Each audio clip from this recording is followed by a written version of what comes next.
Morning વિદ્યાર્થી મિત્રો, good afternoon, good evening. બધાને ઓનલાઈન ટીચિંગમાં મજા આવતી હશે, કારણ કે એકનો એક વિડીયો તમે ઈચ્છો એટલી વાર, મતલબ કે એકનો એક ટોપિક તમે ઈચ્છો એટલી વાર જોઈ શકો છો. હા, એ પછી તમારો પ્રશ્ન કે તમારી બેટરી ચાર્જ ન હોય, તમારી બેટરી પણ અને મોબાઈલની બેટરી પણ, એ તમારો પ્રશ્ન છે. એટલે તમારે ચાર્જ જાતે કરવી પડે. અને એનો એક મુદ્દો તમે બીજી ત્રીજી વાર પણ રિવાઇઝ કરી શકો, રિવિઝન કરી શકો. એવી જ રીતે આપણે બધા પાઠ લેતા જઈએ છીએ. ત્યારે હવે પછીનો પાઠ 9મો, આમ તો આનો બેઝ 9મો પાઠનો બેઝ 9મા ધોરણમાં આવી ગયેલો, બરાબર, વન્યજીવ સંરક્ષણમાં. પણ હવે આપણે 10મા ધોરણના કોર્સમાં જ્યારે આપ્યો છે ત્યારે ફરીવાર જોવો તો પડે. વધારામાં એ વસ્તુ છે કે જે 30% અભ્યાસક્રમ ઘટાડ્યો છે એમાં આ પાઠને તો બાદ કરેલો જ નથી. 70% અભ્યાસક્રમ જે રાખવામાં આવ્યો એમાંથી પ્રકરણ નંબર 9 વન અને વન્યજીવ સંસાધન એ તો છે જ. તો એટલા માટે આપણે આ સંપૂર્ણ પાઠ ભણવાનો થશે. તો આપણે શરૂઆત કરીએ. ટેક્સ્ટબુક બધા તમે જેમ સામે રાખો છો એમ સામે રાખવાની છે. કરીએ શ્રી ગણેશ. માનવનું અસ્તિત્વ, પ્રગતિ અને વિકાસ સંસાધનોને આભારી છે. આદિકાળથી કુદરત પાસેથી વિભિન્ન ચીજો મેળવીને આપણે આપણી જરૂરિયાતોની પૂર્તિ કરતા આવ્યા છીએ, જેમાં જંગલો અતિ મહત્વનું સંસાધન લેખાય છે. અતિ મહત્વનું સંસાધન દેખાય છે, લેખાય છે. તમને એવું લાગે ને આ દેખાય છે, આ લેખાય છે એટલે શું? તો કે એ લોકોની મિસ્ટેક થઈ ગઈ. મતલબ કે કેવા એવું માગે છે કે જેમાં જંગલો અતિ મહત્વનું સંસાધન માનવામાં આવે છે. બસ આવી રીતે. જંગલોનો સામાન્ય અર્થ વૃક્ષો, ઝાખરા કે ઘાસનો સમૂહ. સમૂહ એટલે જે ભેગું હોય ને તેવું. તમને એમ થાય સર આવું સમૂહ એટલે, અને જે વૃક્ષો કીધા, ઝાખરા કીધા અને ઘાસનો સમૂહ અને ઘાસ, ત્રણેય વસ્તુ તમે જોઈ લેશે. સમૂહ એટલે કે જે ભેગું હોય તેવું. કુદરતી વનસ્પતિમાં એ જ વનસ્પતિને સમાવી શકાય જેનો ઉછેર માનવીય સહાય વિના કુદરતી રીતે થયો હોય, તેને અક્ષર વનસ્પતિ કહે છે. ભારતમાં આ પ્રકારની વનસ્પતિ હવે માત્ર હિમાલય, સુંદરવન અને થરના રણના દુર્ગમ વિસ્તારોમાં જ જોવા મળે છે. હવે પેલી વસ્તુ, આપણા પાઠના નામથી જો આપણે શરૂઆત કરવી હોય તો નવી બોલ પે પાઠના નામથી શરૂઆત કરવી હોય, વન અને વન્યજીવમાં તમને ખબર પડે છે તો સંસાધન કોને કહેવાય? કેને કહેવાય સંસાધન? માણસ પણ એક સંસાધન છે. માનવ સંસાધન એવો પાઠ, એવો પ્રકરણ ભવિષ્યમાં ભણવાનું આવશે. અત્યારે આપણે માત્ર સંસાધનની વ્યાખ્યા જોતી હોય અને આપણા સમજ માટે ખાલી આપણને સમજે એવી સમજૂતી જોતી હોય તો સંસાધન કેને કહેવાશે? તો કે જે, આમ તો તમને આવડવું જોઈએ, કારણ કે 8મા પાઠમાં કુદરતી સંસાધનોની સમજૂતી મેળવી ગયા છે. અને તો સંસાધન એટલે શું? મારે ખાલી એમને સમજવું હોય તો આવડે છે? કોઈને મગજમાં જવાબ આવે છે? અત્યારે હું તમને પૂછી પણ નહીં શકું. ચાલો બધા બોલ. હવે જેટલાને મગજમાં યાદ આવી ગયું કે હા સર સંસાધન એટલે મારા મગજમાં સમજૂતી ક્લિયર છે, વેરી ગુડ. તો એને દરેક વખતે પુનરાવર્તન કે રિવિઝન બહુ સરસ રીતે કરેલું છે. હવે પાઠને આગળ વધારવા માટે મારે કેવી તો પડશે, નહીંતર તો એ પગથિયું ચૂકાઈ જશે. તો સંસાધન એટલે શું? તો કે જે સાધન આપણા ઉપયોગમાં આવી શકે તે બધા સંસાધન છે, જેના ઉપયોગથી કંઈક આપણે કાર્ય કરી શકીએ, વિકાસ કરી શકીએ, પ્રગતિ કરી શકીએ, એવા બધા સાધનો અથવા તો એ બધી વસ્તુઓ એ સંસાધન છે. પછી એ વ્યક્તિ પણ હોઈ શકે. માનો કે જ્યારે આપણે અર્થશાસ્ત્ર ભણતા હોઈએ અને એમાં એમ કહીએ કે કંપનીનો વિકાસ કઈ રીતે થાય છે, તો એમાં માનવ સંસાધનને પણ ઉમેરવામાં આવે. કારણ કે એના મુખ્ય પાસાઓ છે એ તો માનવ જ છે. માનવ સંસાધન નહીં હોય એકાદું જનરલ મેનેજરનું જે માઇન્ડ છે જબરદસ્ત, એવું માઇન્ડ નહીં હોય તો કંપનીનું આખા દરેક ખાતા છે એ ચાલે કેમ? હા, બોસની તો વાત જ નથી કરતા હજી. એટલે એ સંસાધન બહુ સરસ સમજૂતી હો. હવે બીજી વસ્તુ પ્રસ્તાવનામાં એવી કીધી કે માણસને ઘણી બધી જરૂરિયાત પડે છે, ઘણી બધી. એના જીવવા માટે, જીવન નિર્વાહ માટે, અને એના માટે એ જંગલો ઉપર હંમેશા આધારિત રહ્યો છે અને હજી પણ રહેશે. એ ચોખ્ખી ને ચણાક વાત છે. બીજી વસ્તુ એવી કીધી કે કુદરતી વનસ્પતિ કેને કહેવાય. હવે જગ્યા તો ઓછી છે પણ વચ્ચે જગ્યા પડી છે એટલે હું ચોક્કસથી વચ્ચેની જગ્યાનો ઉપયોગ કરવાનો છું. તો જ્યારે આપણને એવું પૂછે કે કુદરતી વનસ્પતિ કેને કહેવાય, તો એમાં એક શબ્દ ખાસ વાપરવો પડે. એવો શબ્દ તો કે માનવીય સહાય વિના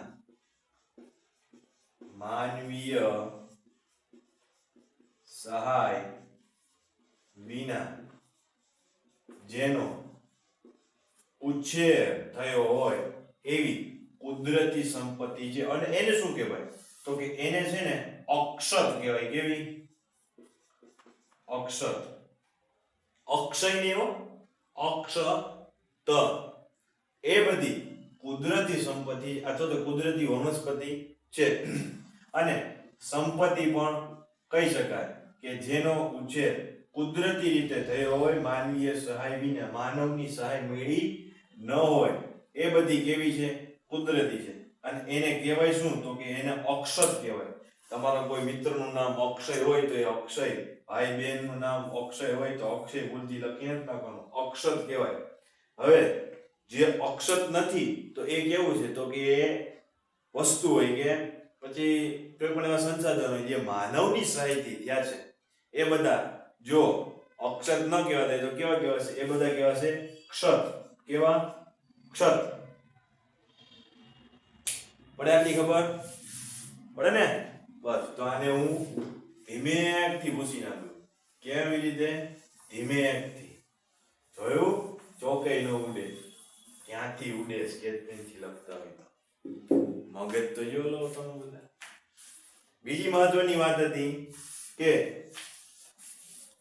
ભારતમાં આવા જંગલો હવે ક્યાં ક્યાં જોવા મળે છે.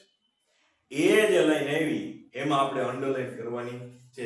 તો કે ખાસ તો હિમાચલ પ્રદેશમાં, ટૂંકમાં આખો જે ઉત્તર ભારતનો સાવ છેવાડાનો વિસ્તાર રહ્યો અથવા તો પ્રદેશ અથવા તો એ જગ્યા, ત્યાં એવા જોવા મળે છે કે ત્યાં કુદરતી, કારણ કે હિમાલયના વિસ્તારમાં માણસનો વસવાટ જ ક્યાં છે.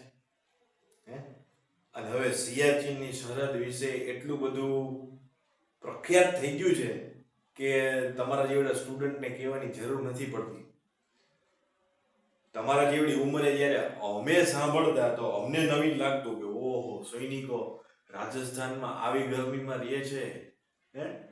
રેત એટલી તપી ગઈ હોય કે પાપડ મૂકે તો હચોડો પાપડ શેકાઈ જાય, એટલી તપી ગઈ હોય રેતી.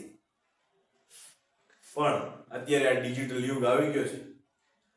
યુટ્યુબ છે, ફેસબુક, ઇન્સ્ટાગ્રામનો જમાનો છે. તમારી સામે કોઈ લેટેસ્ટ વસ્તુ અને જાણવા જેવી વસ્તુ છુપી નથી. એવા સમયે સિયાચીનની વાત તમે બધા જાણો છો. એટલે એવા વિસ્તારોમાં તો આમ પણ જઈ શકવાનું નથી. અને બીજું એક થરનું રણ કીધું હતું, ત્યાં પણ એવી વનસ્પતિ જોવા મળે છે કે જ્યાં કુદરતી રીતે વનસ્પતિનો ઉછેર થાય છે. જો આ પ્રસ્તાવના ચાલતી હતી. હવે મેઇન વસ્તુ આવે છે જે છે જંગલોનું વર્ગીકરણ. એમાં પણ બે લાઈનની પ્રસ્તાવના છે. આપણે પેલા પુસ્તકનું વાંચશું, પછી આપણે રીતે જશું. બીજું એક સુંદરવનનું જંગલ કીધું. એ સુંદરવનના જંગલમાં પણ આવી કુદરતી વનસ્પતિ જોવા મળે છે. અને આ એવા જંગલો છે ઉત્તર ભારત બાજુના કે આ સુંદરવન જેવા જંગલો કે જ્યાંનું કહેવાય છે માણસ એકવાર જાય પછી પાછો નથી આવતો. હા બી નો જતા આપણે જવાનું નથી, પ્રવાસ નથી કરવાનો, પણ આજે તમે ઇન્સ્ટાગ્રામમાં વાંચતા હોય તો મને કોક તમારા જેવડા છોકરાએ એ બતાવ્યું હતું એટલે મેં વાંચ્યું. હજી સંપૂર્ણ ડિટેલમાં જવાનું સારું બાકી છે. હવે આવી જંગલોના વર્ગીકરણ. જંગલોનું વર્ગીકરણ મુખ્યત્વે બે રીતે કરવામાં આવે છે. તમને પ્રશ્ન પૂછે કે જંગલોનું વર્ગીકરણ કઈ રીતે કરવામાં આવે છે, તો એ પ્રશ્ન તમને કેટલા માર્કમાં પૂછવાની શક્યતા છે, તો કે મિનિમમ 4 માર્ક, મેક્સિમમ 4 માર્ક, પછી 3 માર્કમાં પણ આવી શકે. સમજ્યા?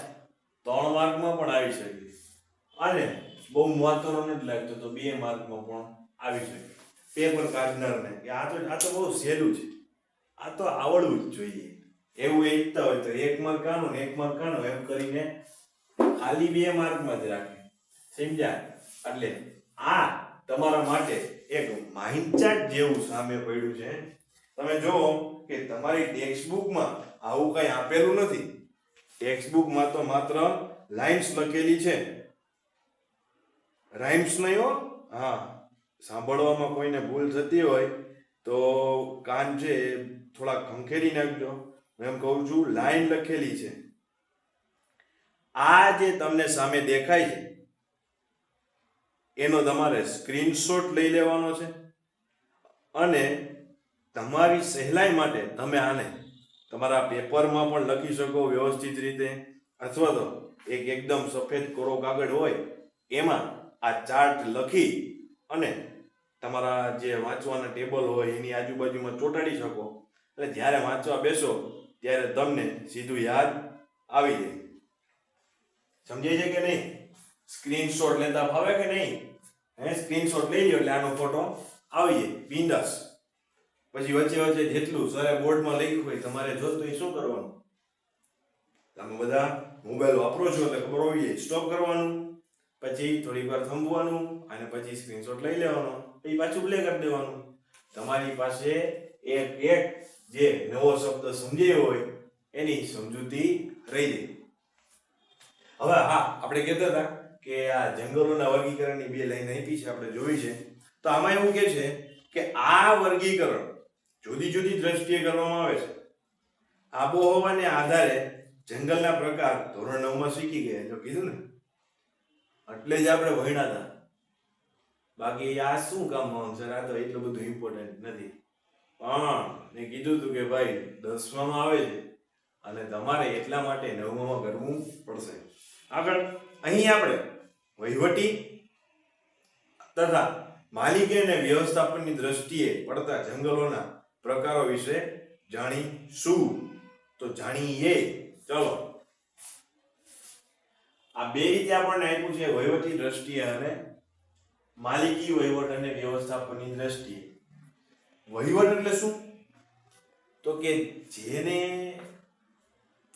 પાડીને જંગલો પાડીને, જેના વૃક્ષો પાડીને લાકડા વેચીને કમાવામાં આવતું હોય. અને તમે વિચારો કે જો દરેક જંગલમાંથી વૃક્ષો કાપવાની મનાઈ કરશે તો અત્યારે ફર્નિચર માટે જે લાકડું આવે છે એ આવે ક્યાંથી? એ ક્યાંથી આવશે? જોશે તો ખરા. તમે કોઈ દિવસ એવું એન્ઝ્યુમ્પશન કર્યું છે, એવું વિચાર્યું છે, કલ્પના કરી છે કે એક દિવસમાં વિશ્વ આખામાં કેટલી જગ્યાએ ફર્નિચર બને અને ત્યાં કેટલું લાકડું જોતું હશે? બહુ સાદું ઉદાહરણ આપું તો આપણે, તમે નાનામાં ચોકડીએ જાઓ, 150 ફૂટ રિંગ રોડ છે, એ આખો રિંગ રોડ તમે ચક્કર મારો, ઘણી બધી બિલ્ડિંગો બને. તો એ બિલ્ડિંગોમાં બારી દરવાજા, સામાન્ય રીતે બારી દરવાજા, હવે તો બારી એલ્યુમિનિયમ સેક્શનની જો થવા માંડી હોય તો માત્ર દરવાજા રહી ગયો. દરવાજા તો સેક્શનના ચાલે નહીં, એ તો લાકડાના જ કરવા પડે અને લોઢાના તો થાય નહીં. એક જ રસ્તો છે, લાકડું. તો હવે નાનામાં ચોકડીની વાત કરતો હતો કે ત્યાં 22 માળના, હવે જો 22 માળની ઘણી બિલ્ડિંગો રાજકોટમાં બનવાની છે, ચાલુ જ છે. 22 માળની 22 માળની બિલ્ડિંગો છે. કેટલી છે? 5 છે, કે જાવ ને 5 છે, એવી 5 છે. અને એક ફ્લોર ઉપર 2 ફ્લેટ છે.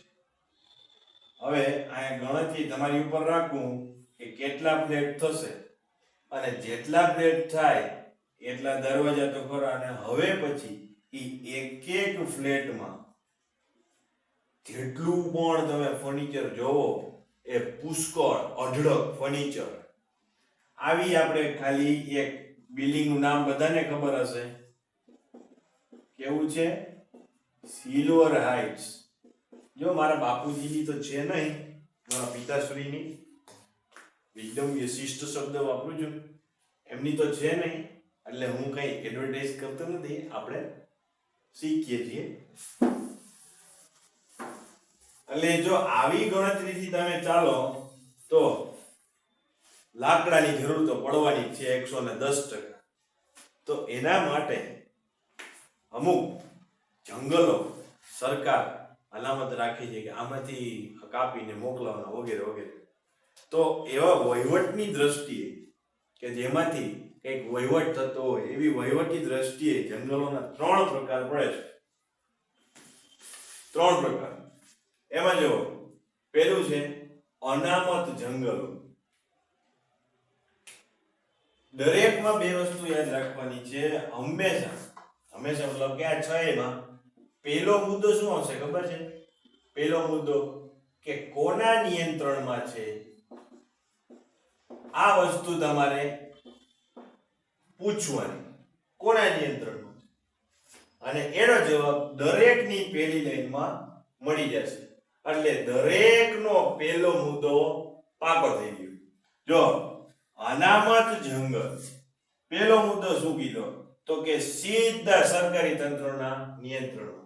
બીજું વચ્ચે કોઈએ પડવાનું નહીં. બીજું એવું કીધું કે લાકડા કાપવા કે વીણવા અને પશુ ચરણની મનાઈ કરવામાં આવે છે, સખત મનાઈ. જો કાપવાનું તો સમજે, લાકડા કાપવાનું, પણ ધ્યાન તો અહીંયા દો, વીણવાની એ મનાઈ, વીણવાનું નહીં. તૂટીને પડી ગયા છે તો એને નહીં વીણવાનું. અમારે બાપા ભોજન પકાવવું છે, લેવા દે, નહીં વીણવાનું, નહીં વીણવાનું. ફોરેસ્ટ ખાતા આપણે જો એક ગુજરાતીઓ અંગ્રેજી બહુ સરસ બોલે, એટલે ફોરેસ્ટ બોલવાનું શોખ હોય, પછી ખાતું બોલતા ન આવડે, ડિપાર્ટમેન્ટ એવું બોલતા, એટલે શું કરે? ફોરેસ્ટ ખાતા વાળા. હા, ફોરેસ્ટ એટલે કાં તો ફોરેસ્ટ ડિપાર્ટમેન્ટ બોલે અથવા તો જંગલ ખાતા વાળા, બેમાંથી એક બોલે. પણ આપણે તો એ ટેવ છે એટલે આપણે બોલશું. ફોરેસ્ટ ખાતા વાળા શું કરે? તો કે જે વીણી જાય એના ઉપર પણ કાર્યવાહી કરી શકે કાયદેસર રીતે, કારણ કે મનાઈ છે એટલા માટે. બીજા નંબરમાં આવે સંરક્ષિત જંગલ. આ થઈ ગયો અનામત જંગલો. બીજા નંબરમાં આવે છે સંરક્ષિત જંગલ. એમાં પણ તમારે આ જ પ્રશ્ન કરવાનો કે કોના નિયંત્રણમાં છે. અગેન સરકારી તંત્ર દ્વારા દેખભાળ રાખવામાં આવે, એ ધ્યાન રાખે છે. મતલબ કે વસ્તુ તો બે એક જ થઈ કે એના નિયંત્રણમાં હોય છે, પણ ત્યાં એક બહુ મોટો તફાવત છે. તમને ફેરવીને પ્રશ્ન તમારા મગજની ચકાસણી કરવી હોય કે તમે કેટલું સમજાય છો, તો એવો પ્રશ્ન પણ પૂછે કે અનામત જંગલ અને સંરક્ષિત વચ્ચેનો મુખ્ય તફાવત કયો છે. એવું પૂછ્યું હોય કે આ બંને વચ્ચેનો દેખાતું ચેન્જ ધ કલર, કે આ બંને વચ્ચેનો મુખ્ય તફાવત કયો? તો કે એક જ તફાવત છે જે બીજા નંબરનો પોઈન્ટ છે એમાં, કે અહીંયા લાકડા કાપવા, વીણવા અને પશુ ચરાણની શું હતી? મનાઈ હતી. જ્યારે અહીંયા લાકડા વીણવાની અને પશુ ચરાણની છૂટ આપવામાં આવે છે. That's the main difference between these two types of forest.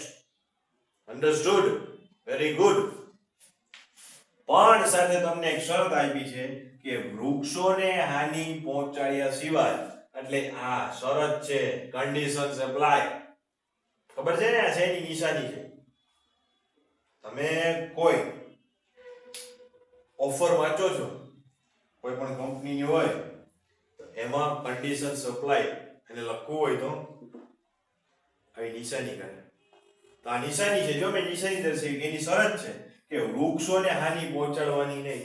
મતલબ કે ત્યાં તમારે એટલી સુધી ગણતરી કરવાની કે એક પાંદડું પણ તોડવાનું નથી. જે કુદરતે આપ્યું એ જ લેવાનું છે. કુદરતે શું આપ્યું? તો કે ડાળખા પડી ખરી ગયા, તૂટીને ખરી ગયા, પડી ગયા, નીચે જે પડ્યા છે એ જ લઈ શકો. એટલે શબ્દ ચોખ્ખો વાપરો છે કે વીણવાની છૂટ છે, કાપવાની છૂટ નથી. સમજ્યા? તો જ્યારે તમને પૂછે કે મુખ્ય તફાવત શું, તો આવડી જાય? આવડી જાય. વળી એમ કેવું તફાવત છે ને? તફાવત તો શું, કાંઈ નથી, બે સરકાર જ સંભાળે છે. તમારી ભલી થઈ તો આવી રીતે ક્યાં નહીં ને, સંરક્ષિત ને અનામત જંગલ. ત્રીજું છે અવર્ગીકૃત જંગલ. એમાં કીધું કે હજુ સુધી આનો સમાવેશ, મતલબ કે આના કોઈ વર્ગીકરણ હજી કરવામાં આવ્યા નથી. કોઈ જંગલોને આ પ્રકારમાં મૂકવામાં આવ્યા નથી. પણ જો કોઈ જંગલને એમાં મૂકવામાં આવે છે તો ત્યાં દરેક છૂટછાટ મળી શકે છે. પડે છે ખબર? હવે હું આમાંથી કોઈ પણ બેને લઈને તફાવત પણ પૂછી શકું કે નહીં? કયોજીને હું એમ પૂછી શકું કે સંરક્ષિત જંગલ અને અવર્ગીકૃત જંગલનો તફાવત, કે અનામત જંગલ સંરક્ષિત જંગલનો તફાવત જણાવો.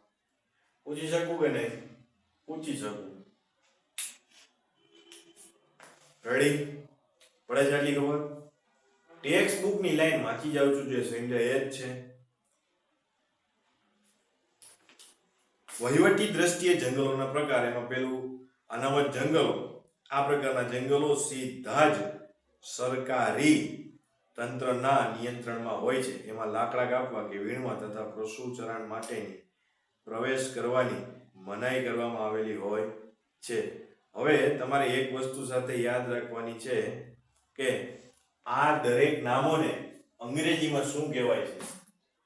એનું કારણ શું? ત્યારે અંગ્રેજી રહેવા દે ને, એમ રહેવા છે ને. તો લે, માનો કે તમે 12 આર્ટ્સ કર્યું ને પછી કોલેજ કરીને સરકારી પરીક્ષા દેવા વયા ગઈ, હે, અને એમાં ફોરેસ્ટ ડિપાર્ટમેન્ટમાં ભરતી આવી ને તમને આના જ સવાલો કર્યા ને એક સાદો સવાલ પૂછ્યો કે અનામત જંગલ અંગ્રેજીમાં શું કહેવાય, તમે શું કરશો? ત્યારે તમે જવાબ લખશો. ત્યારે તમે લખશો કે અંગ્રેજીમાં કહેવાય reserved forest. Ready? Reserved forest. કુલજા સિમ. પછી છે સંરક્ષિત જંગલ.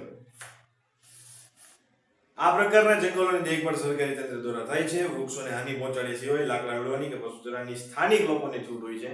જે મેં ઇન્ક્લુડ કર્યું નહોતું, પણ જે તમે લખી શકો કે વૃક્ષોને હાનિ પહોંચાડી છે, છૂટ કોને હોય છે? સ્થાનિક લોકો. મતલબ કે ત્યાં જે વસવાટ કરે છે આજુબાજુમાં તે, કારણ કે એ લોકો જંગલિયા વિસ્તારમાં રહે છે એટલે એને ત્યાંથી દૂર જવું પડે પોતાના જીવન નિર્વાહ માટે.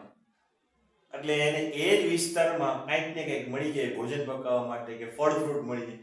એટલા માટે સ્થાનિક લોકોને છૂટછાટ આપવામાં આવે છે. એટલે જો બીજી લાઈનમાં જે સ્થાનિક લોકો આપ્યું છે એ તમારે એક નોટ કરવાનું રહેશે આપણી શરતમાં.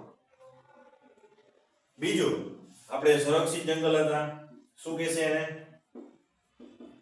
Protect forest. એ તો આવડી જશે. હવે ત્રીજું, અવર્ગીકૃત જંગલ. સેમ વસ્તુ જે આપણે નોંધી છે, થોડી વાક્યરચનામાં અલગ છે કે આ પ્રકારના જંગલોનું વર્ગીકરણ હજી સુધી થયું નથી. અહીં વૃક્ષોના કાપવા તથા પશુચરણ પર કોઈ પ્રતિબંધ નથી. મતલબ કે કોઈને પણ પ્રતિબંધ નથી, કોઈ જાતનો પ્રતિબંધ નથી. દરેક લોકો છે એટલે મતલબ કે જે પશુ ચરાવતા હોય તે એ ત્યાં પશુચરણ કરાવી શકશે. બીજી એક વસ્તુ મને યાદ આવી કે તમારા જે સિનિયર હતા જૂના વિદ્યાર્થી ભાઈ બહેનો એ ચરાણની બદલે પશુ ચારણ લખતા હતા. આપણે એવું ડાયવ થવાનું નથી. હા, આપણે ખબર છે બધા ગુજરાતીઓ છે એમાં મૂળ કાઠિયાવાડી બધા ડાયરા સાંભળતા હોય, ચારણોના દુહાચન સાંભળતા હોય, આપણને ચારણના અવાજ મોટે હોય કે ઓલા ગઢવી ના ગઢવી. આપણે ચારણને યાદ નથી કરવાના, પશુ ચરાણ રાખવાનું છે. સમજ્યા? તો આપણે હતા ક્યાં? આજે કોકનો ફોન આવ્યો. ચિંતા ન કરો, કાપ નહીં કરજે. હા, આપણે હતા અવર્ગીકૃત જંગલોમાં. હા, યસ, થેન્ક યુ. અવર્ગીકૃત જંગલો. એમાં સરસ નામ છે અનક્લાસિફાઈડ. ક્લાસિફાઈડ કરવું એટલે વર્ગીકૃત કરવું, અને જ્યારે અવર્ગીકૃત મૂકે એટલે અનક્લાસિફાઈડ થઈ જશે. અનક્લાસિફાઈડ. એન્ડ લેટ મી ચેક આ સાચો છે કે નહીં. તમારું મારું અંગ્રેજી તમારે જેવું રહ્યું ને, એટલે ચેક કરવું પડે. પ્રોટેસ્ટ જોયું? આઈ તો ફેર નીકળે છે. ખુલજા સિમ પ્રોટેસ્ટ. Yes, protest. અહીંયા આપણો આ પ્રશ્ન વહીવટી દ્રષ્ટિએ કેટલા પ્રકાર પડે છે એ તૈયાર થઈ ગયો છે. જો માત્ર આ જ પ્રશ્ન પૂછે દોસ્તો તો આપણે શું કરવાનું છે? આવડી જાય કે નહીં આ ચાર્ટને યાદ કરવાનો છે ને આ લખી નાખવાનો છે. ડન છે? જો તમારો આટલો ડન હોય તો આ પ્રશ્ન જ્યારે 2 માર્કમાં પૂછે છે માત્ર કે જંગલોનું વર્ગીકરણ, એમાં વહીવટી દ્રષ્ટિએ જંગલોના કેટલા પ્રકાર પડે છે સમજો. 2 માર્કમાં પૂછ્યો, આવડી ગઈ ને આટલું? નસીબ સારું 3 માર્કમાં પણ પૂછે છે તો 2, 2 અને 2 ઓલરેડી 6 પોઈન્ટ તો થઈ જાય છે. તો 6 પોઈન્ટ માટેના 3 માર્ક બરાબર છે. તો હું તો આમ પણ પૂછીશ. સો તમારે એક આ બાજુનું તૈયાર થઈ ગયું છે. ઓકે, હવે બાજુનું જે છે અત્યારે એની સામે જોવાનું નથી. આના પછીના લેક્ચરમાં એ આપણે જોશું. થઈ ગયું મસ્ત તૈયાર? ઓકે, પાકું કરવાનું છે, લખવાનું પણ છે 2 વાર. અને ઓલ ધ બેસ્ટ.